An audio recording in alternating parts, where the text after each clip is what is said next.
আসসালামু আলাইকুম guys, welcome back to my page. কেমন আছেন আপনারা? আশা করছি সবাই অনেক ভালো আছেন, আমরাও খুব ভালো আছি। আজকে আপনাদের সাথে শেয়ার করতে চলে এসেছি ঈদের দ্বিতীয় দিন আর তৃতীয় দিন আমরা কি করেছিলাম সেই ব্লগটি। সকালে ঘুম থেকে উঠেই ছাদে চলে এসেছিলাম সবাই। আজকে আমাদের ছাগলটা কোরবানি দেওয়া হবে সেই উদ্দেশ্যে। ছাদে এসে আমার শাশুড়ি মায়ের গাছগুলো দেখছিলাম। ছাদে মোটামুটি কাঁচামরিচ গাছ, বেগুন গাছ, অন্যান্য ফলের গাছও ছিল। সব গাছেই মোটামুটি ফল এসেছিল, দেখতে খুবই ভালো লাগছিল। এরপরে ছাদের এক কোণায় আমার শাশুড়ি এই মুরগিগুলো পালেন, সেগুলো দেখছিলাম। এরপরে ছাগলটাকে রেডি করা হচ্ছিল কোরবানি দেওয়ার উদ্দেশ্যে। আমরা মোটামুটি ফ্যামিলির প্রত্যেকটা মেম্বারই ছিলাম ছাদে, সবাই মিলে খুব বেশি মজা করছিলাম, আর বাচ্চারাও দেখছিল। আসলে সবারই কষ্ট হয় এটা দিতে, তারপরে আমরা আল্লাহর নামে দেই। এই যে আমার মেয়েটা ছাগলকে খুব আদর করে দিচ্ছিল। বাচ্চাগুলোর খুব মন খারাপ হচ্ছিল ছাগলটার জন্য। আলহামদুলিল্লাহ, আমাদের ছাগল কোরবানি দেওয়া সম্পন্ন হয়ে গেল। আজকে ছাগল কাটাকাটি করার দায়িত্ব ছিল আমার ননাসের 2 ছেলের, সাথে আরও এক্সট্রা একজন ছিলেন কাটাকুটা করার জন্য। এই যে ছাগলকে খুব সুন্দর করে কেটে নেওয়া হচ্ছিল। আজকে আমরা সবাই মিলে ডিসাইড করেছিলাম খাসির মাংস দিয়ে কাচ্চি রান্না হবে, আর এই কাচ্চি রান্নার দায়িত্ব ছিল আমার মেঝো জায়ের। সন্ধ্যার পরে আমার যা কাচ্চি রান্নার জন্য এখানে কিছু পেঁয়াজ বেরেস্তা করে নিচ্ছিলেন, সাথে বাদাম ও কিশমিশও ভেজে নিচ্ছিলেন, কাচ্চিতে ইউজ করবে তাই। আমরা ঈদের দ্বিতীয় দিন মোটামুটি ঈদের দিনের রান্না করা গরুর মাংস, কলিজা, তার সাথে ভেজিটেবল, ডাল, ভাত এগুলো দিয়েই খাওয়া দাওয়া করেছিলাম, তাই আর এগুলোর ক্লিপ নেওয়া হয়নি। ঈদের তৃতীয় দিন সকালে নাস্তার আয়োজন করা হচ্ছিল। রুটি বানিয়ে নিচ্ছিলেন আমার ননাস, সাথে নাস্তায় ছিল এই ঝুরা গরুর মাংস। এটা দিয়েই আমরা আমাদের নাস্তাটা কমপ্লিট করে নিয়েছিলাম। দেন আমার যা এখানে 5 কেজি খাসির মাংস নিয়ে নিয়েছিলেন কাচ্চি রান্না করার উদ্দেশ্যে। এই মাংসটাকে তিনি ম্যারিনেট করে রাখবেন। প্রথমে এখানে দিয়ে দেওয়া হয়েছিল আদা পেস্ট, রসুন পেস্ট, সাথে আরও অ্যাড করেছিলেন কিশমিশ বাটা, বাদাম বাটা, কাঁচামরিচ বাটা,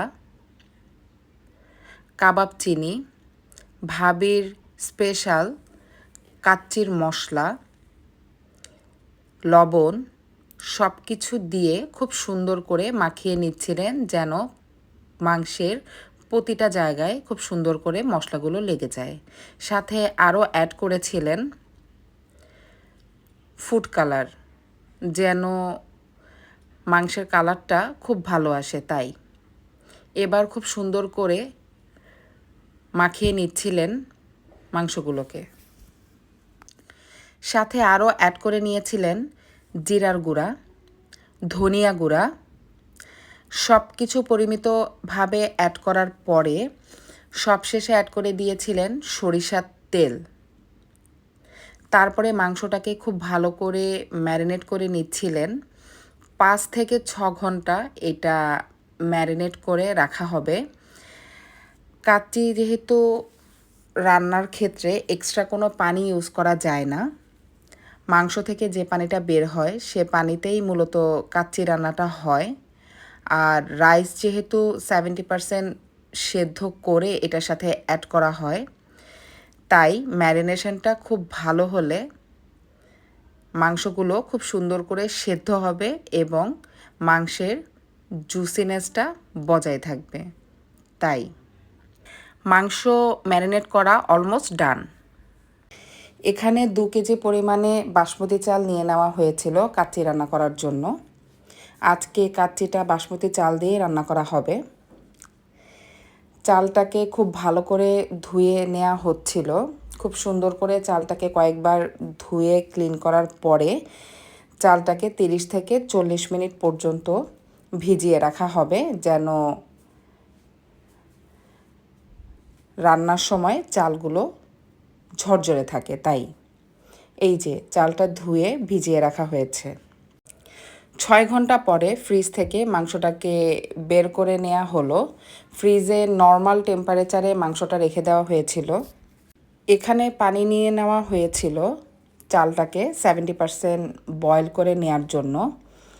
এখানে পানির সাথে দিয়ে দেওয়া হচ্ছিল পরিমাণ মতো তেল, যেন চালটা খুব ঝরঝরে থাকে।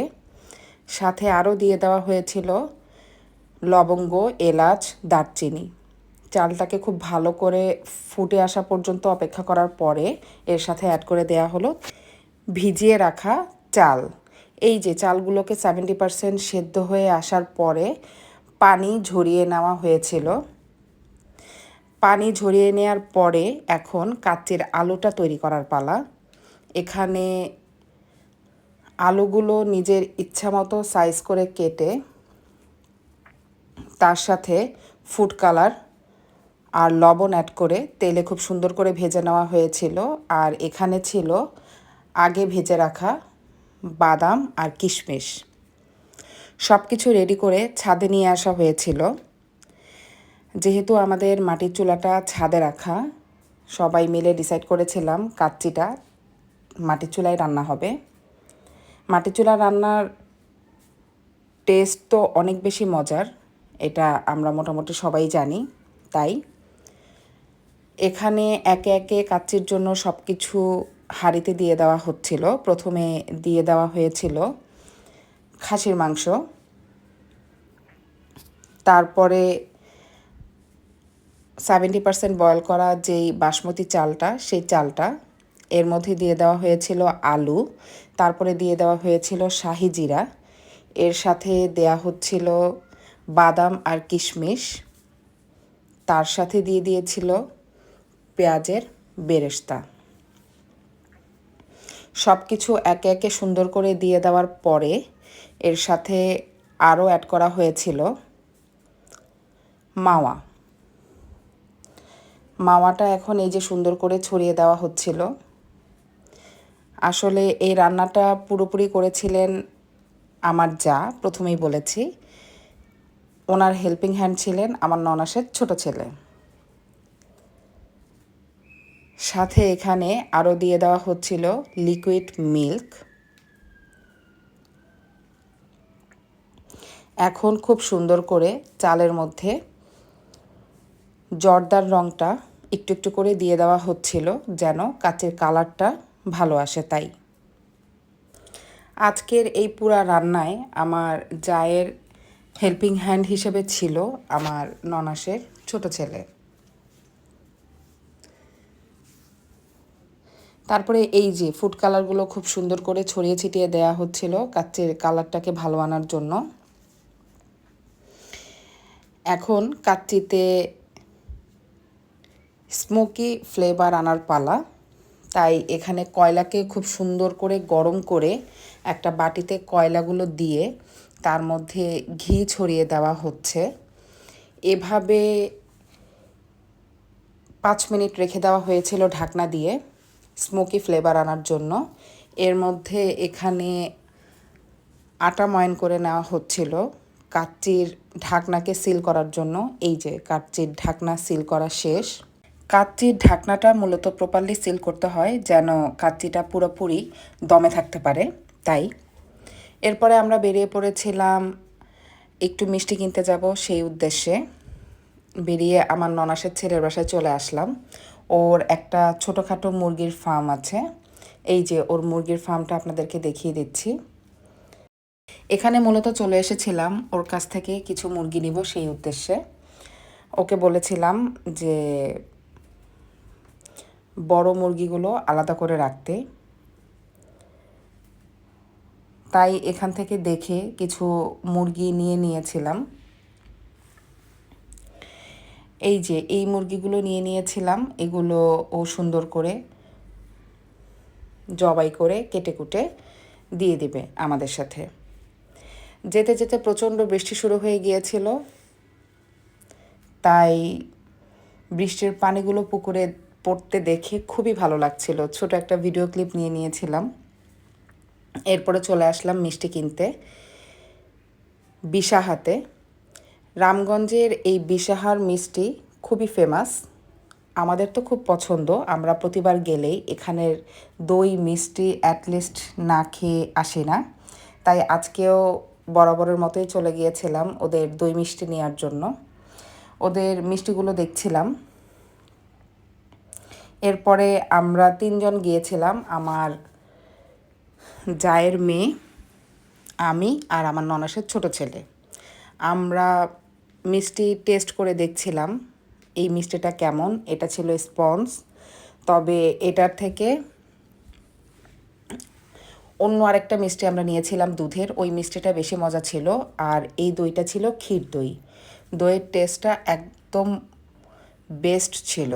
দেন আমরা চলে এসেছিলাম বাসায়, এসে দেখলাম কাচ্চি রেডি। চাল আর মাংস মিক্সড করে নেওয়া হচ্ছিল। আমাদের আজকে বাসায় কিছু গেস্ট এসেছিল, তাই আমরা একটু বেশি পরিমাণেই কাচ্চি রান্না করেছিলাম, সবাই মিলে একসাথে খাবো তাই। এই যে কাচ্চিটা দেখে এত বেশি লোভনীয় লাগছিল, দেখেই মনে হচ্ছিল হয়তো কোনো বাবুর্চির হাতে রান্না, তাই না?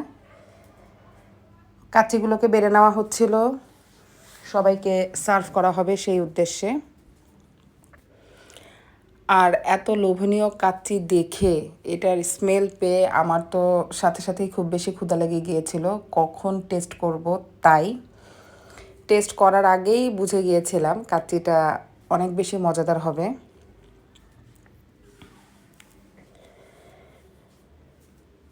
তারপরে এই যে বাচ্চা পার্টি যারা ছিল সবাইকে ফ্লোরিং করে বসিয়ে দেওয়া হয়েছিল খাওয়ার জন্য। বাচ্চারা সবাই একসাথে বসেই খাচ্ছিল।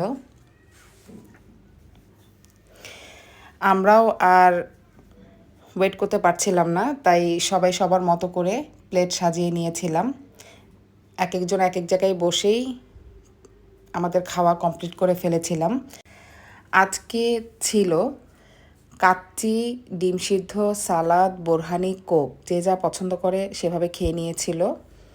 তারপরে ডেজার্ট খাওয়ার পালা ছিল, আমি সবাইকে ডেজার্ট সার্ভ করছিলাম। এরপরে পাশের রুমে এসে দেখি সালামি পর্ব চলছিল। আসলে ঈদে আমরা সবাই সবাইকে সালামি দিয়ে দিয়েছিলাম, তবে আমার শাশুড়ি মায়ের সালামি দেওয়াটা বাকি ছিল। যেহেতু ঈদের দিন সবাই গরু নিয়ে ব্যস্ত থাকে, তাই ওনারা দেওয়া হয়ে ওঠেনি। তাই আমার শাশুড়ি মা আজকে সবাইকে সালামি দিচ্ছিলেন, ছোট থেকে বড় সবাইকেই সালামি দিয়েছিলেন উনি। নাতি নাতনিরা তো সালামি পেয়ে খুব বেশি এক্সাইটেড হয়ে গিয়েছিল। তারা বলছিল, দিদা সালামি নিব, সালাম করব না তা তো হয় না। এই যে সব নাতি নাতনিরা চলে এসেছে সালামি করার জন্য। খুব উৎসবমুখর পরিবেশ ছিল, বাচ্চারা খুব আনন্দ করছিল, মজা করছিল। এর মধ্যে বাচ্চারা কিন্তু তাদের বড় বোনদেরও ধরেছিল সালামির জন্য। এই যে বড় বোনদের কাছে সালামি চাচ্ছিল। আসলে বাচ্চাদের ঈদ মানে তো এটাই আনন্দ, তাই না? খুব মজা হয়েছিল সেই দিন। আসলে ঈদের দ্বিতীয় দিন আর তৃতীয় দিন আমরা খুব আনন্দে কাটিয়েছিলাম। আজকে আমার যা চলে যাবেন, তার কিছু ইম্পর্টেন্ট কাজ আছে, সেই জন্য, নতুবা আরও 2 দিন আমাদের সাথে থাকতেন। আমার ছেলের খুব মন খারাপ হচ্ছিল, কারণ তার কাজিন প্লাস ফ্রেন্ড চলে যাচ্ছে। তাই আমার যাকে জড়িয়ে ধরে মন খারাপ করছিল, আর আমার যা খুব আদর করে তাকে বুঝিয়ে শুনিয়ে দিচ্ছিল। আজকে ছোট্ট একটি ব্লগ আপনাদের সাথে শেয়ার করলাম। যদি ভালো লেগে থাকে আমাকে সাপোর্ট করবেন, আমার পাশে থাকবেন, আমার ইউটিউব চ্যানেলটি সাবস্ক্রাইব করে দিবেন, আমার পেজটি ফলো করে দিবেন। আল্লাহ হাফিজ।